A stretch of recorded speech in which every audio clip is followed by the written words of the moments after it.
In this video, we will discuss about the properties of elements of group 13.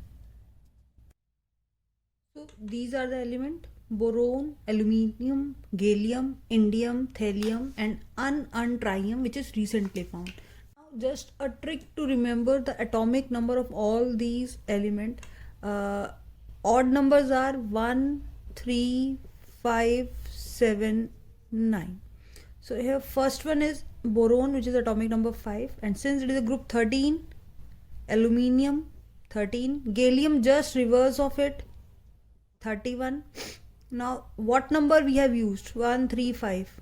Now this is left. 7 into 7 49, 9 into 9 81, and this one is the new element which is discovered, and name give it the number un 1 1 trium 3. So by this way you can easily remember the atomic number. It's just a trick, you can correlate with anything. I have just find the simplest way how to correlate this. Aluminium and boron you can easily remember as you learn the 1 to 20 element, and gallium just reverse of aluminium, then 7 7 49, 9 9 81 and 1 1 3. Now let's discuss the electronic configuration of boron. So boron is 1s2 2s2 2p1. Now as electron enters in the p orbital, this is the fifth electron, and it is also known as a p block element. So in case of p orbital, it is the first electron which is entered in this group 13.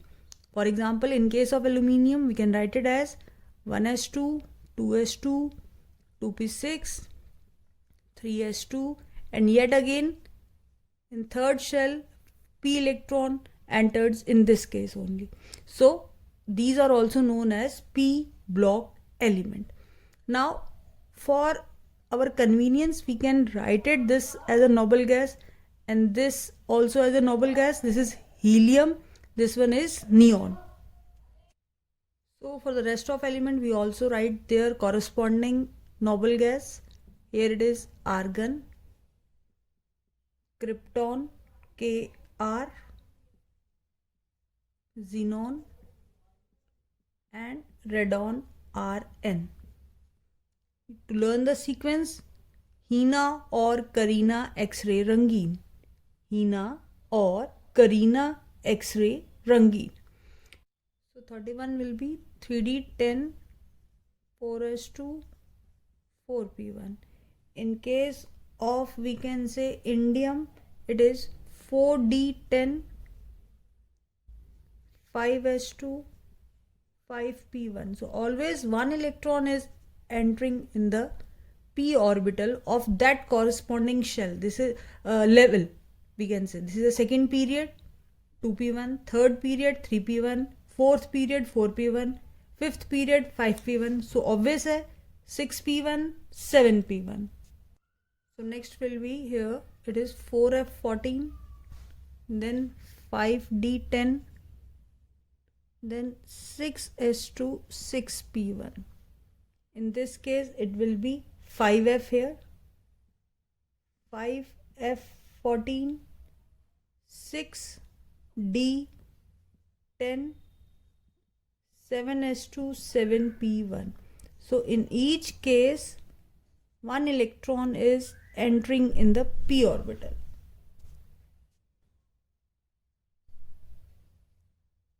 So from this electronic configuration, we can easily discuss one of the important factor, that is what is the trend of atomic size down the group. Now as we are observing, when we move down the group, number of shells increases, due to which nuclear distance increases, hence size increases. Atomic size increases because force of attraction between the nucleus and the outermost electron will be decreases as we move down the group, because of the shielding effect by the inner orbitals. So if we expect, then what will be the atomic size when we are moving down the group? It just increasing. This is an element, and we can say this is the atomic size in picometer. But in actual practice, this trend is not regular. There is one irregularity, that it increase, small dip, then again increase. Now, what is the reason of this small dip? So this is the value of atomic radius in picometer. Boron is 85, 143. Yes, it is increasing. But when we move from aluminium to gallium, atomic size decrease. Then further it increase, then increase. So meaning this is dip for the gallium. This point just for example for the aluminium, and so on. So why there is decrease in atomic size when we move from aluminium to gallium? And the reason behind this exceptional property is that when we move from aluminium to gallium, 10 elements are added in which electrons are entering in the d orbital.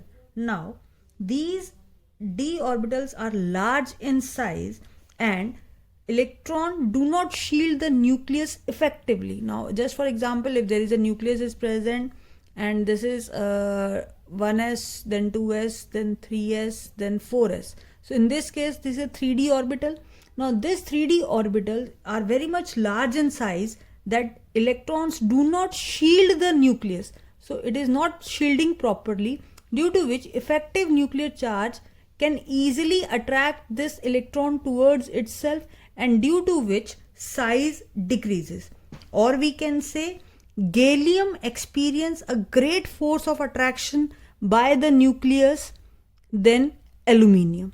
And what is the reason behind it? Because electrons are entering in d orbital and d orbital are large in size, due to which they are not able to shield the attraction properly, shield the charge properly. So again I am repeating, this is due to filling of electrons in d orbital, the first point.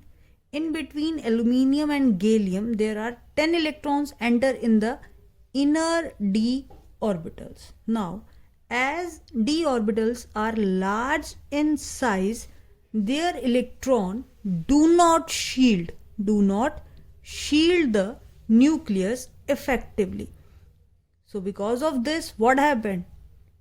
Effective nuclear charge of gallium is greater than that of aluminium. This is because d orbital are large in size, they are not able to shield the nucleus effectively, due to which effective nuclear charge of gallium increases, that is it is greater than that of aluminium. Now due to this greater effective nuclear charge, gallium experience a greater force of attraction by the nucleus. Now because of this strong force of attraction by the nucleus, the size decreases when we move from aluminium to gallium.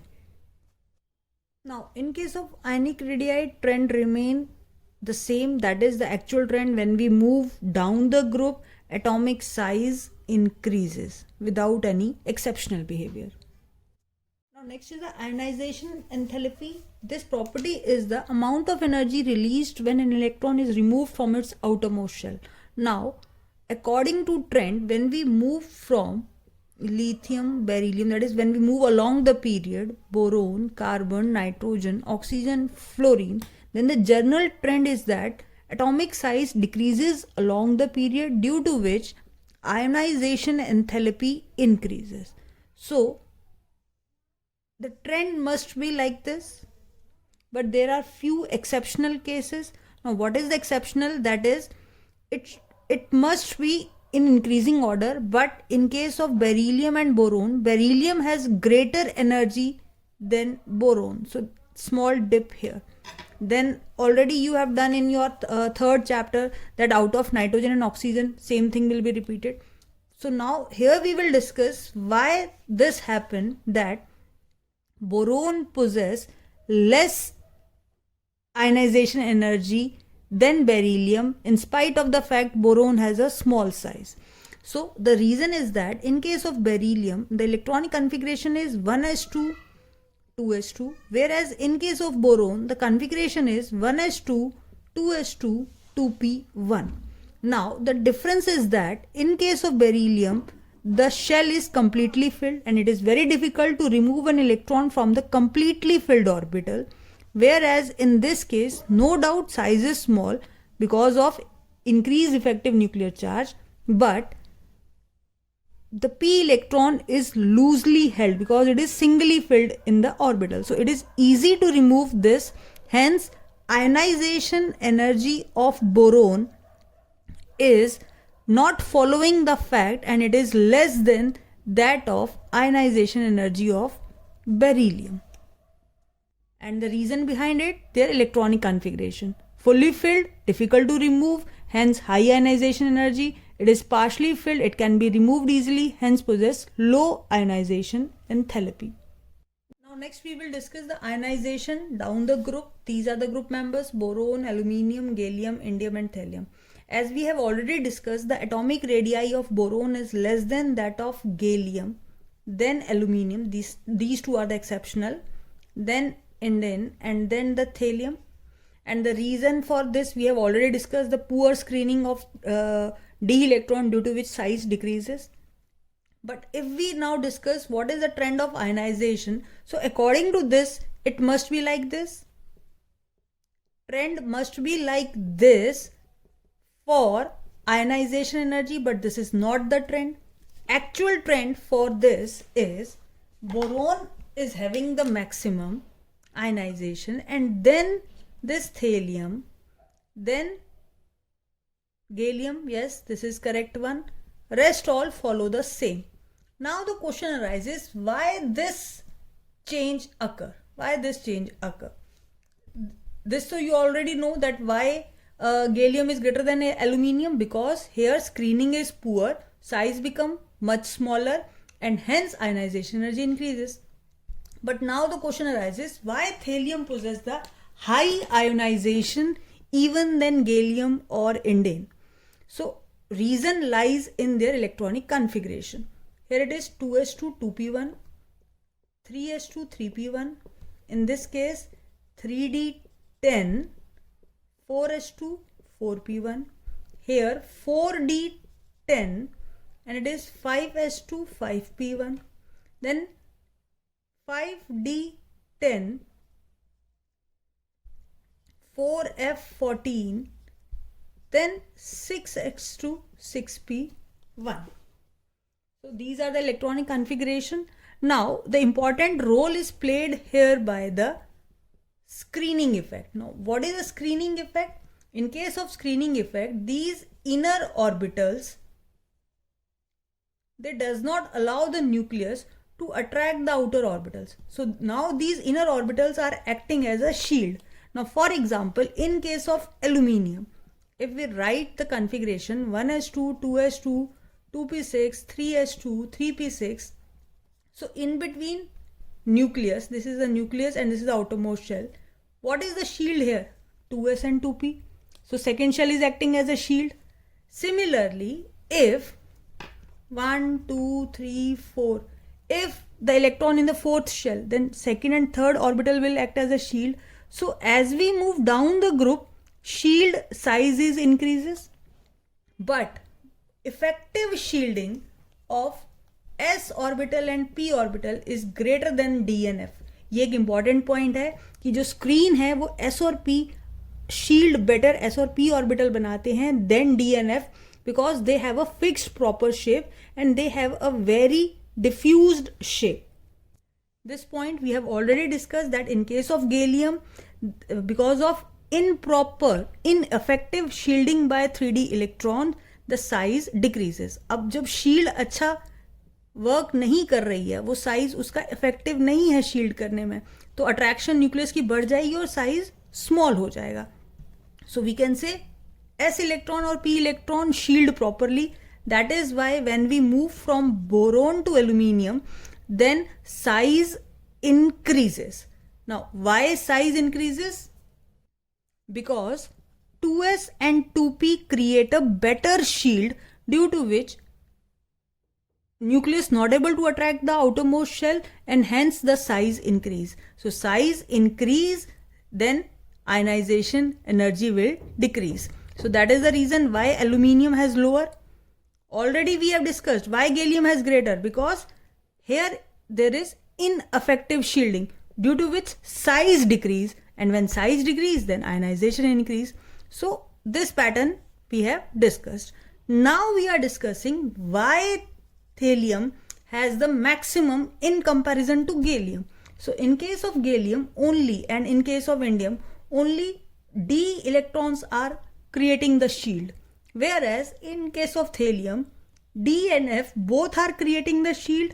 Now this shield is showing a poor shielding, but at the same time when we moving down the group there is increase in nuclear charge because electrons are increasing. So if we discuss the atomic number, it is 5, 13, 31, 49, and then this one is the 81. So in this case effective nuclear charge is increased by 19, here increased by 18, here increased by 32. So very much high increase in effective nuclear charge as we move from indium to thallium.